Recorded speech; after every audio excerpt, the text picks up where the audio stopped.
Our kids have said to us since we moved to Minnesota, we are far more active than we've ever been anywhere else we've ever lived.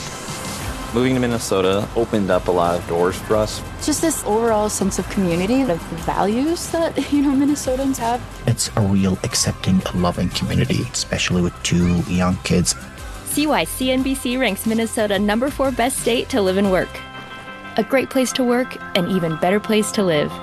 ExploreMinnesota.com/live. This episode of The Story Collider is brought to you by 23andMe.com.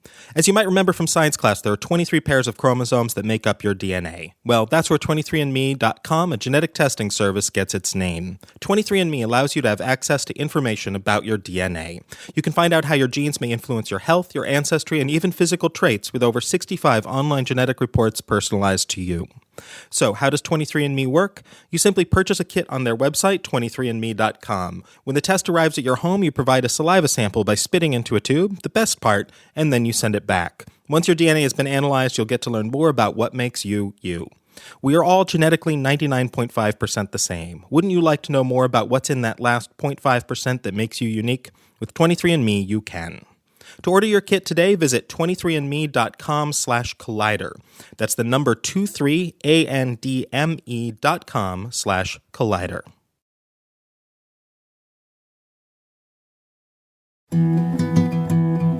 A science story, huh? These NYU scientists, I felt right. I was so And I just thought, well, I figured it out. It was that golden moment. Because science was on my side.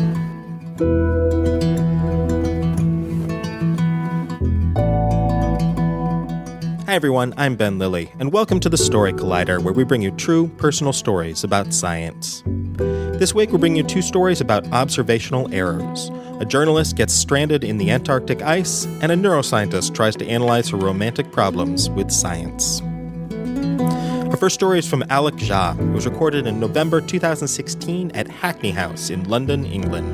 The theme was adventure.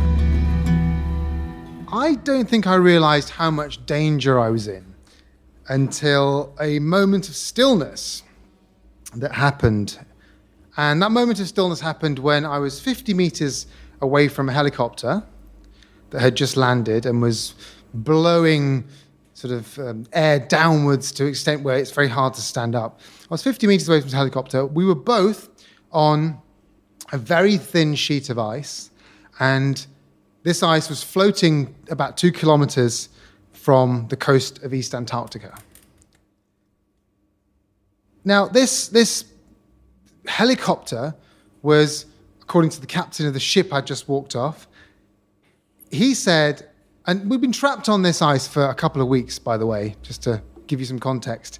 We've been trapped on a ship on this ice, and he said this helicopter, this enormous beast of a helicopter with Chinese symbols on it, was the only way off this ice and back to safety. Now, I don't get myself into these situations often. Ask anyone who knows me. I'm a massive comfort bunny. Basically, I don't like anywhere that doesn't have strong coffee, Wi-Fi.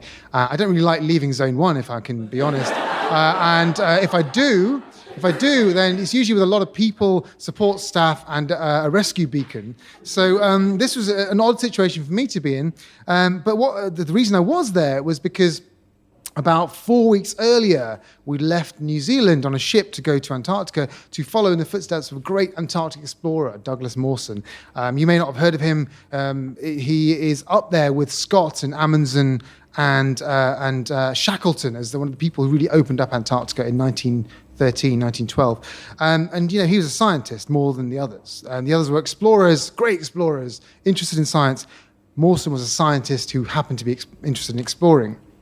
And so I'm a journalist, and I cover whatever I can. And the only reason I became a journalist was to meet interesting people and go to interesting places.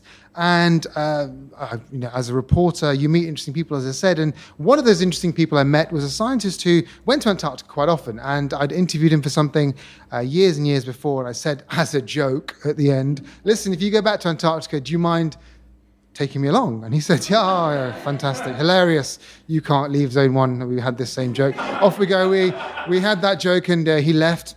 And a year and a half before this expedition left, he rang me up one day. He lived in Australia, and he said to me, Alok, do you want to come to Antarctica with me? Were you serious when you said that? And I found myself saying yes. It was a Sunday morning, I remember. I couldn't get reception at home quite. I was standing by the window. I said, did you just ask me to come to Antarctica with you? Are you serious about this? He said, yeah, you have to tell me now. Do you want to come? It's at a year and a half time. I'm trying to raise money to go. Do you want to come? I was like, yeah, sure, why not? And I just see if you can persuade your newspaper, I was working at The Guardian at the time, to just cover it in some way. And I was like, sure, why not? Yeah, this is easy, isn't it? So a year and a half of persuading later, me and my colleague, Lawrence, we were standing on this ship, taking selfies of ourselves, tweeting the last bars of reception as we left Bluff in New Zealand to go to Antarctica. This was amazing. I just hadn't considered in that year and a half of persuading people what it actually might be like to go to Antarctica. It just hadn't occurred to me to think about it, to be honest, apart from to buy a big coat. So I had a big coat and some thermals. And apart from that, I just literally hadn't thought about it. So we reversed, if that's the word that ships do, out of the harbour, and taking my bars of reception. This is me. I'm about to go to Antarctica. Isn't it great? Suddenly feeling incredibly sick because, the whole thing everything was moving in 3 dimensions in a way that I hadn't quite understood that ships do. I'd never really been on a ship before, if I'm honest. No one had told me that it involved 10 days across the Southern Ocean, which is the roughest sea in the world.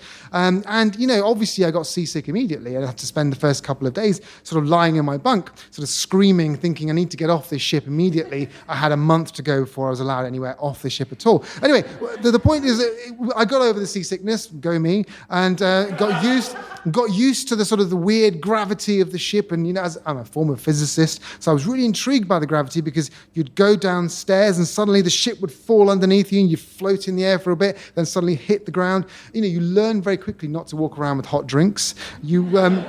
You learn to hold something wherever you're going. I mean, it's amazing. Your body sort of understands that, you need to just compensate for the movement. Anyway, it was an incredible experience in many respects. We saw wonderful things, many, many penguins, many seals, all these things. We went to the edge of Antarctica. We drove across Antarctica in what we were told were basically boats with wheels so that if we went through the ice, we'd float. Although, having said that, on one occasion when that did happen, the thing sank. So I wasn't on it. I wasn't on it, so fortunately, it was okay. Anyway, so we went to the Mawson's huts. Mawson's huts still exist today, 100 years later. They're sort of looked after, very hard to get to. So we had to drive across 150 kilometers of ice. And it's not easy driving across ice because, it's not flat and easy like a road. Bits of it melt and you can't quite get over certain bits because some bits are thinner than others. You need to be really careful. Fortunately, I wasn't in charge of any of this. So I was a passenger. And at one point, in that area where Mawson's huts were, there's a hill behind it, or a mountain, I suppose you call it, behind it where I remember I stood on this mountain by myself, and the scientists I was with were actually doing real science. I was just a passenger, really. I went onto this mountain and looked around in my big coat and thinking, this is the furthest I've ever been from anyone I ever know. All the people I care about, all the people I love. It's 11,000 miles from anybody. And then thinking also I've got to file a story for The Guardian. And so I wrote that and sent it from there using the satellite equipment, which they told me not to use because it was so expensive, but which is $20 per megabyte of information. And websites these days are hugely complicated. So if you download anything, it takes, we spent thousands of pounds. And for a newspaper that makes no money, that's a big thing. So, so hundreds of, I was actually not thousands, tens of thousands of pounds. So anyway, we'd done all this. We were turning back towards New Zealand. We'd done all this amazing stuff. We were turning back towards New Zealand. And what you learn about Antarctica is that traveling around there is not like, taking the tube to Chiswick or something. You can't get there in a certain time. You have to be accepting of the fact that you have a what my captain told me was a book of intentions. You might want to go 1 mile, you might want to go 10 miles. You may not achieve that in a day, depending on the weather. You have a book of intentions mediated by the weather. And so every day we'd hope to get somewhere, may or may not get there, depending on how the weather behaved. And the weather in Antarctica changes constantly. It's a fluid, complex, horribly painful thing if you have to stand outside in it. And we had to stand outside in it all the time to get our satellite connections. The day we wanted to go back to New Zealand, the day we turned the ship around, again, I don't know if that's the correct terminology, but pointed ourselves back to New Zealand, the weather changed. And the weather changed all the time. That was okay. But I remember later looking at a photograph of that day and looking at the distance, and there was a sort of a black smudge in the distance, and that was the clouds, that was the wind coming towards us. And essentially, we woke up the next morning hoping to have been an open ocean, moving away from the Antarctic. But actually, we were still where we were the night before. Not only were we there, we were also stuck in a lot of ice all around. And we could see in the distance, about 2 kilometers away, open ocean, and 2 kilometers behind us, the Antarctic continent. So, we were stuck. And this sheet of ice had just appeared. And what happens is that around Antarctica, there's lots and lots of floating ice, pack ice, a couple of meters thick, and it floats around and it gets moved by the winds, and it gets to, if the winds push it in one direction, it just sort of solidifies and stays there. It's just that is the environment. And many ships get stuck, and then the wind changes and they leave again. We thought the wind might change. The next morning, the wind hadn't changed, and we had noticed actually the wind had got worse. And now, instead of being 2 kilometers from the edge of the open ocean, we're now 20 kilometers from the edge of the open ocean, still 2 kilometers behind. And we were being compressed because the wind was just forcing itself this way towards us. Imagine the continent behind me. And the ship itself was being slowly crushed against the continent. The ship was strong, so it wouldn't get damaged too easily, but it was being really forced, and the ice was thickening up all around us. And, I said to you at the beginning, I didn't realize how dangerous any of this was. I didn't realize what that was all about. I thought that when people said to me that the winds would change, we'd get out, that's what would happen. And every day I believed that. But what no one told me until much later, and which perhaps should have been scary, is that the icebergs all around us, which I thought were beautiful, by the way, and if you ever get to see an iceberg with your own eyes, please go and take the chance. It's incredible to see. These things which are the size of cities, 50 meters from the surface of the ocean to hundreds of meters below, these beautiful objects whipped into shape by the winds and the water, the things which we know people have written about through all of exploring history and seen ruined civilizations and minarets and columns and all sorts of things within these structures, which I would stare at and take pictures of. These things are actually deathly things, because whereas the surface ice moves because of the winds, and we would move within that ice because of the winds, the icebergs move because of the currents underwater. So they move through this ice on the surface as if it wasn't even there. So whereas we were stuck, these icebergs could move in any direction. They could come towards us. We would nothing. We would have been completely erased by one of these things. No one told me that until 6 months later. So I was just looking at them as beautiful objects. We were stuck for a couple of days, and it looked like the wind and the weather wasn't going to change. So on Christmas Day in 2013, I remember, we were having a fantastic dinner, a Christmas lunch actually, considering we were so far away from any civilization. Amazing Christmas dinner. I had a Christmas jumper on, everything. The captain sent out a mayday. And in Antarctica, when you send out a mayday, when any ship sends out a mayday, because it's such a remote place, because it's a place that's very difficult to get to, every ship in that region comes to your assistance. Whatever they're doing, whether they're going on a 6-month expedition to the South Pole, or whether they're taking hundreds of researchers somewhere else, they just converge because they know that one day they will also be in that situation. They need everyone to help. So they drop everything, and it costs a lot of money to get into Antarctica. So it costs a lot of money to do this rescue. The ships began to converge towards us, but they're all very far away. The very first one that what sort of made any sort of headway towards us was a French ship, a French icebreaker. It wasn't really an icebreaker; it was more of an ice-strengthened ship. called the astrolabe. And the astrolabe got to the edge of the ice, realized it was way too thick, and just went, "No, I'm not going into this ice. Screw you, I'm going back to my wine." So they went. Sorry, guys, they were amazing. They went off. The next ship that came along about a day later on the edge of the ice was a Chinese icebreaker, huge thing. And it was on its way to make a Chinese base. I'm not going to do a Chinese accent. So they were on their way to make a Chinese base, and the Chinese have lots of bases in Antarctica. This is their fifth one, huge icebreaker, and it can't get to the edge of the ice, and 20 kilometers away, and we heard a few days later a crackle over the radio saying, "We're coming, we're going to rescue you, don't worry." It was wonderful. And I know we didn't see it until maybe a few days later. We saw this red dot on the horizon as it was coming towards us. And I was told that what would happen is that this icebreaker would come to the ship and carve its way through, and then essentially turn around and carve a way through the ice, and we'd follow in the channel it would make out to open ocean. And then it would carry on its way. We'd go back to New Zealand. Brilliant. We all got excited. We drank whatever booze we had, hugged each other, made vines and sent them. Do you remember Vine? Anyway, we made those. Anyway, we made them. We sent them off, and it was wonderful. I went to sleep that night. I'm thinking next morning I'm going to see this enormous hull of this red, amazing Chinese vessel next to us, and I threw open the curtains of my cabin to see that it was still right there on the horizon. It's like, this is problematic. Why is it not closer to us? Well, it turns out the ice was thicker than they thought, so they carried on trying. The next morning, it was still on the horizon. And then the third morning, they said, "We can't actually get to you. Sorry, guys. It's just too thick. This ice is too thick." And this was a massive icebreaker, and it couldn't get to us. So what's the next option? Well, the Australians had an icebreaker too, which was a couple of days away, on its way to Casey Base to refuel that. And so it was on its way now, and it would take 2 more days, and we waited, and we thought, right, great, this will do the same thing. It will come to us, carve a channel, we'll go behind it, excellent.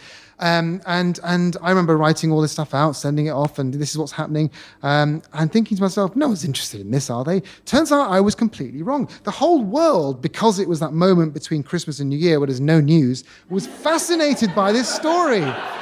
And we were getting interview requests from CNN, ABC, Radio New Zealand, the BBC, ITV. Everybody was getting in touch with us. And our internet bill was enormous at this stage. And so we thought, screw it. Why don't we just do these interviews? We even set up a little tent on top of our ship where we could sort of sit in relative warmth to do these Skype interviews and stuff into all these places. And we kept doing this to sort of keep our minds busy whilst we didn't get rescued. And so the ship, the Aurora Australis, the Australian ship, came to the edge of the ice and started to make its way in. We heard about this, brilliant, excellent, it's going to come. Got 2 kilometers in and decided to stop at that point because it said the captain had never seen ice like this, he said, and we're not going to get in there because we'll just get stuck as well. So we thought, shit, what do we do now? And at this point, I remember thinking, what are our options? I mean, what do we do? There were 2 other icebreakers much further away. One was the US ship, the Polar Star, which was actually in Australia at the time, so it would take about 12 days to get to us. And an even bigger ship than that, a Russian one, an icebreaker, which was somewhere in New Zealand. So it would take ages to get to us. We obviously didn't know what to do. We thought, do we have to wait for another 2 weeks before anything happens? But then there was another option, which they kept as reserve. And the reserve option was, maybe they could send a helicopter to land next to your ship. There's just a maybe, and that would pick people up and take them to the Chinese ship because it was a Chinese helicopter. The Chinese ship, which is called the Snow Dragon, would send its helicopter, and the helicopter itself was called the Snow Eagle, and it would send a Snow Eagle to us. But the problem was there was nowhere for this Snow Eagle to land because the ice was potentially very dangerous and you couldn't just walk on this thing.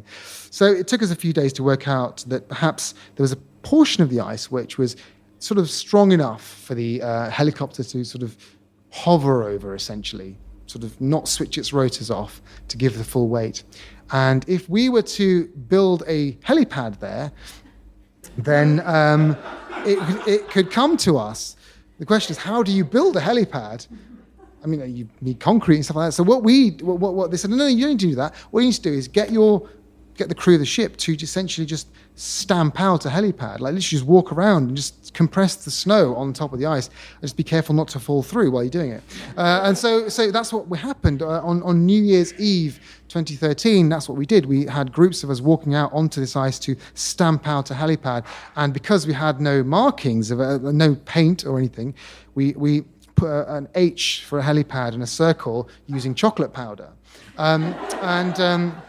There's lots of that on board. I have no idea why. Anyway, so there it was, and this was the helipad. And we were told that at any point this helicopter could come if the ships didn't arrive in time. It was a backup option just there. And what you have to do is you have to have a bag packed, and the bag can only contain some underwear, your toothbrush, a passport, and one object that you want to keep, because the rest of it was just lost at that point. So we packed these bags, and every morning we'd be told, oh, the helicopter might come tonight. But the problem with helicopters in Antarctica is it's incredibly dangerous, because the slightest wind would knock this thing out, and there's nowhere you can just get easy access to, I don't know, fuel or repairs in Antarctica. So this thing had to be completely perfect in terms of weather for a good 4 or 5 hours. And there is no period of 4 or 5 hours around the coast of Antarctica where there is perfect weather. So we weren't expecting that as an option. We were thinking the ships would come to us. The ships just couldn't reach us. They could not reach us. And we got resigned every morning thinking, today the ship's going to come or something's going to happen. And then by the evening going, okay, guys, it's another night in the ship, stuck in the ice.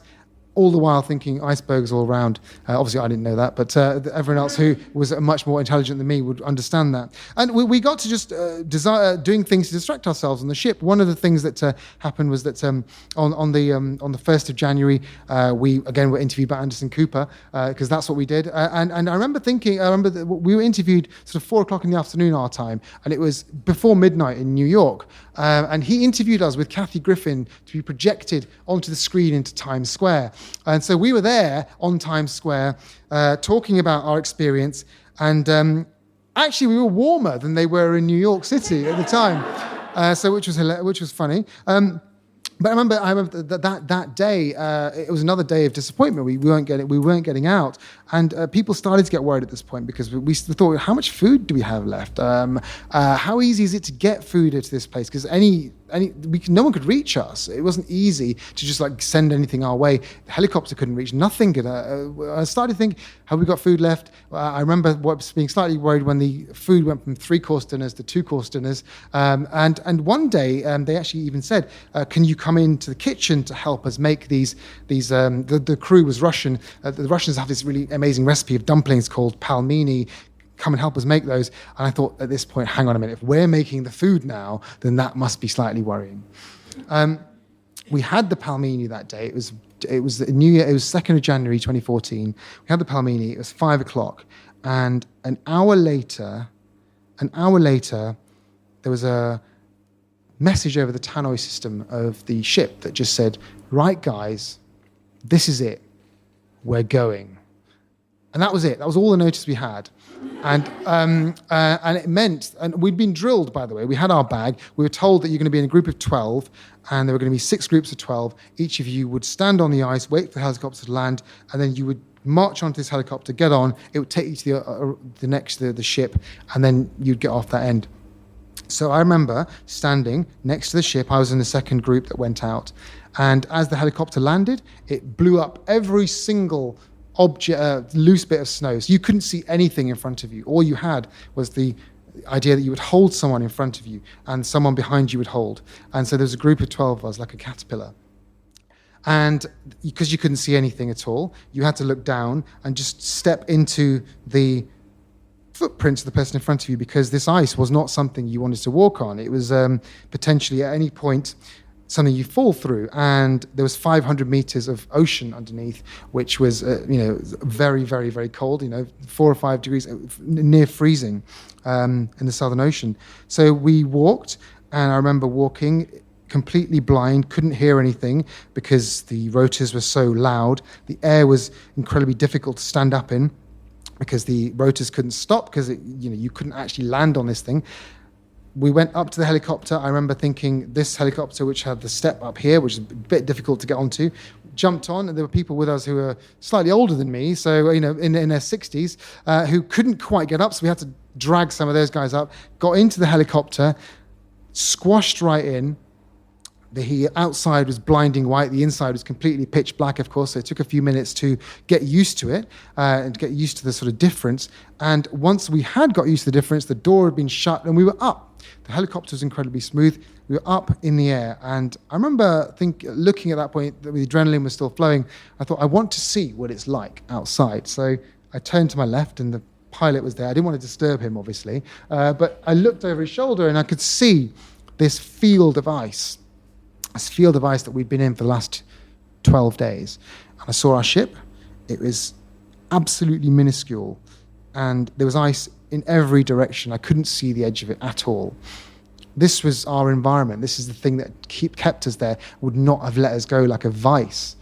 We flew, we saw the Chinese ship, the Zhuilong, which was also now stuck in the ice, 7 kilometers away, which had lent us their helicopter, by the way, to take us to the edge of the ice where the Australian ship was waiting.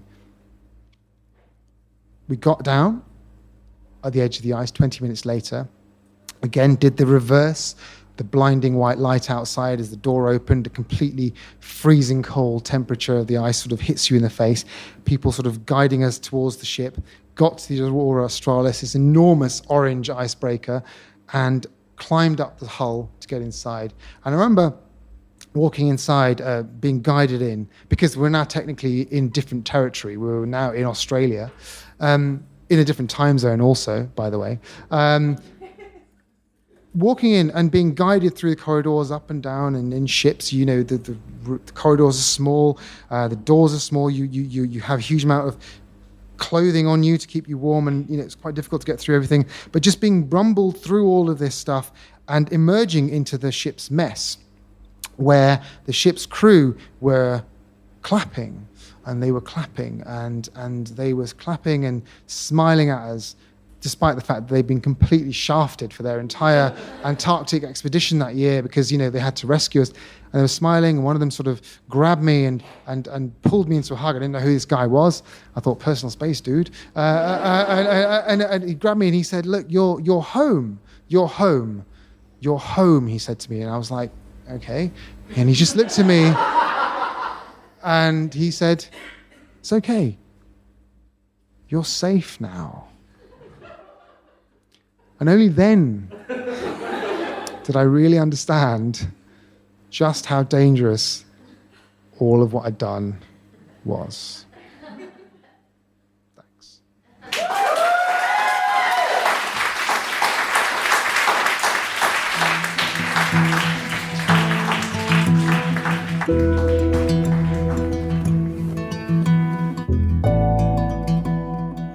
That was Alec Jha.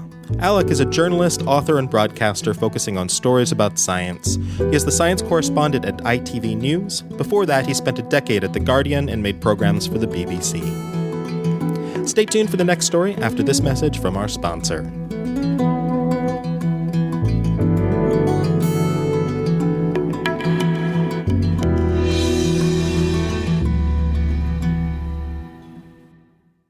This week's podcast is brought to you by HelloFresh. Whether you're a busy professional couple, a large family that runs at a breakneck pace, or someone who simply wants to start cooking more, HelloFresh makes it easier, tastier, and healthier than ever to enjoy the experience of cooking new recipes and eating together at home. From creating the recipes and planning the meals, to grocery shopping, and even delivering all of the pre-measured ingredients, HelloFresh delivers right to your door so you can skip the trip. HelloFresh currently offers customers a classic box, veggie box, or a family box. Customers can order 3, 4, or 5 different meals per week designed for either 2 or 4 people. New recipes are created every week. HelloFresh sent me one of their classic boxes, and it was great. And the ingredients were fresh and amazing. The delivery and simple packaging are great for my schedule. I love the feeling of making fresh cooked food myself, and there's no waste. Normally, with leftover ingredients, I put them in the fridge and forget about them until I have to throw them out. With HelloFresh, each one is measured exactly, so there's no waste and no worry. They also have 2 full-time registered dietitians on staff who review each recipe and ensure it is nutritionally balanced, and there's new recipes each week. If you're like me, busy as hell in the day working, but also likes to cook, then HelloFresh is fantastic. For $35 off your first week of deliveries, visit HelloFresh.com and enter Collider when you subscribe. That's HelloFresh.com, code Collider.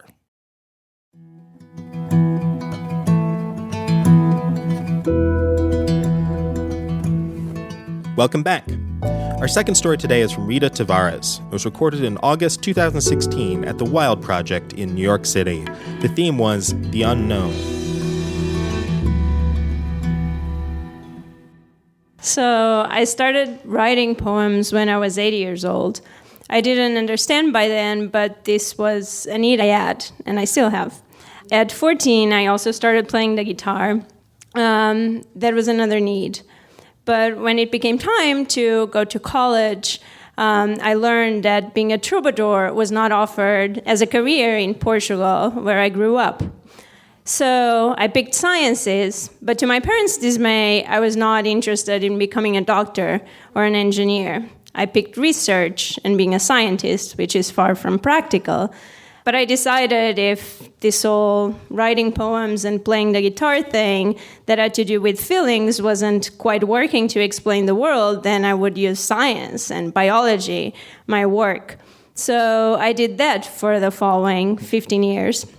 And that landed me in San Francisco for my PhD. But I guess that this rational explanation of stuff wasn't working so well because I found myself depressed. And so I saw a psychiatrist, and I started seeing a therapist once a week. So there I go, and the therapist would ask me, what all therapists ask, what do you feel?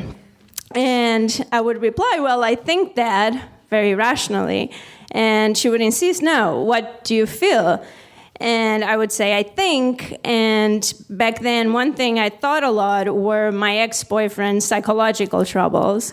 So there was James, and I switched all the names so no one will get compromised. But there was James, who was dark and mysterious, but somehow was not over his ex.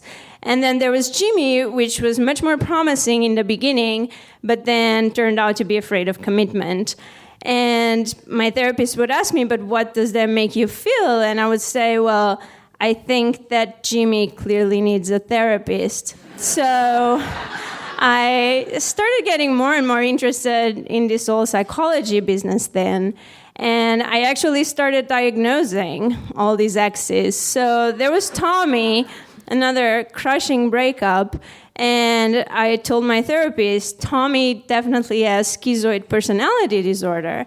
And she would ask me, how does that make you feel? And I said, well, he has streaks of attention deficit and currently suicidal ideation. And she would insist, what does that make you feel? And I just didn't get it. But she kept insisting. I kept reading more about psychology. And then I had been seeing her for a whole year. And one day, I was sitting there, and like everyone who starts therapy, in the beginning I would say, my parents are great, I have no problems with my parents. But that day, I was talking about daddy, daddy issues, mommy issues. So I was talking about my dad, and suddenly I felt my stomach tighten, and this became a burning sensation on my chest, and then it went up my throat, which tightened too, and then there was heat on my face, and I started crying. And this was the first time I cried in therapy after a whole year. And you can imagine the sadistic pleasure of my therapist. Finally, she had made it. There was something like feelings. But I must have been a little bit of a masochist because I kept seeing her for another 3 years. And that was helpful. I was crying more often, having feelings. I was aware of this whole thing. But then I knew a trick. I was a scientist. So I was going to study this. All this feelings business was in the brain, and I was going to study the biological basis of all of this. So like any good neurotic, I moved to New York City, and I started a postdoc in neuroscience, which is what I've been doing since. And when I moved here, of course, I met someone new. This one, it was Portuguese, and he had a very common Portuguese name, John. And John, on the first week of the relationship, wanted to marry me and have my babies. And I understand that's called a red flag, but when it came to relationships, I was never very rational. So, I just, kept going. But after a few months, clearly it was not about having babies or getting married anymore. And we broke up. And it was pretty hard once again. And what did I do? Well, I found myself a new therapist in New York because I didn't have my San Francisco one anymore. And unlike other rebound relationships, that one actually worked. And I've been seeing her since. But so while all of this was going on, I was still doing my science. And I realized there was something that I was missing that was deeper than my ex-boyfriend once I started feeling better after that. And that was much deeper and was about me. So then I joined a writer's studio I've been going to since as well, and I went back to writing poetry. And about a year ago, I also started playing the guitar again. But I needed to keep on with my science activities. So I was writing a grant not too long ago. And what was really interesting after this whole diagnosing thing is that this grant was about depression, but the funding agency had new guidelines that actually said that we had been doing too many studies comparing healthy people, and who is really healthy, in New York at least, with, say, depressed people or bipolar people or personality disorder people. So we had to focus on a process, say, social interactions, and try to understand what in the brain was behind these things. So I thought that was very inspiring. And around that time, I fell in love again. And what happened is that I fell out of love with this person when I learned that he had antisocial personality disorder. Now, don't get me wrong, because I'm not interested in diagnoses anymore, but antisocial personality disorder is what Donald Trump has, and I really didn't want to date Donald Trump. So, and also, I learned my own diagnosis, which used to be called dysthymia, is now called persistent depressive disorder in this new diagnostic manual. Anyway, I'm done with labels. And instead of focusing on this, just like in my science and with everything else, I've been writing more poems. And I wrote a poem to this failed love interest, but then I learned that this poem was not about him as much as it was about me and my own desires. So I will finish this story reading this poem. So I got it here. There we go.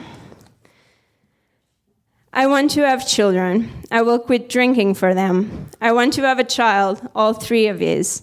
I want to have more offspring than humanly possible within a year. I want to breed an army of madmen, and I will carry them in my arms until the weight breaks my bones. I will not fail to bring my children home. We jump through walls in our nightmares, but not through hoops. We own a ranch in a prairie of dreams. We will braid the hair of our children, which is golden brown and long and curly. Their heads of hair undulate in the wind like flags in the middle of an open field. Our children have white dresses, both boys and girls. They are genderless. They don't depend on us. They're all the things we wish we had been and more. And when they drink their own whiskey at age 18, they won't need too much, but they will not stop at too little. At 18, they will know, and they will take the grand tour.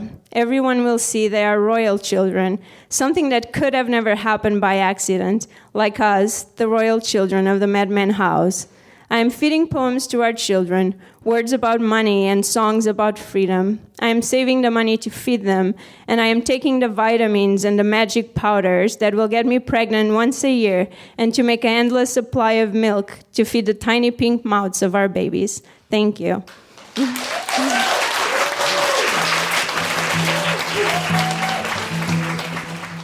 That was Rita Tavares. Rita is a neuroscientist and a poet. In her science job, she discovered that the human brain sees our social environment in ways similar to how it encodes physical space. She is now investigating how these processes go awry in patients with psychiatric disorders. In her poetry, she uses her pirate persona to write about her travels and her love of lunatics. If you enjoyed today's story or are a fan of the podcast, please consider subscribing or writing us a review on iTunes. It helps us climb up the rankings, and that helps new listeners find the podcast. This project was supported by Science Sandbox, a Simons Foundation initiative dedicated to engaging everyone with the process of science. The Story Collider is produced by me, Brian Wecht, Aaron Barker, R.A. Daniel, Christine Gentry, Shane Hanlon, Rosie Waldron, Cassie Soliday, Nissa Greenberg, and Liz Neely. The podcast is produced by Zoe Saunders, and the theme music is by Ghost. Special thanks to Hackney House and the Wild Project for hosting these shows, and to journalists for getting stuck in the ice so I don't have to. Thanks for listening.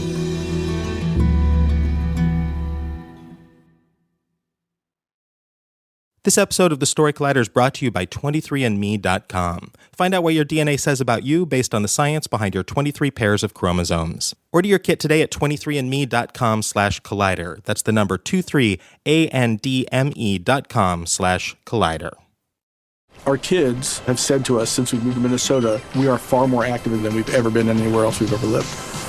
Moving to Minnesota opened up a lot of doors for us. Just this overall sense of community, of values that, Minnesotans have. It's a real accepting, loving community, especially with two young kids. See why CNBC ranks Minnesota number 4 best state to live and work. A great place to work, an even better place to live. ExploreMinnesota.com/live.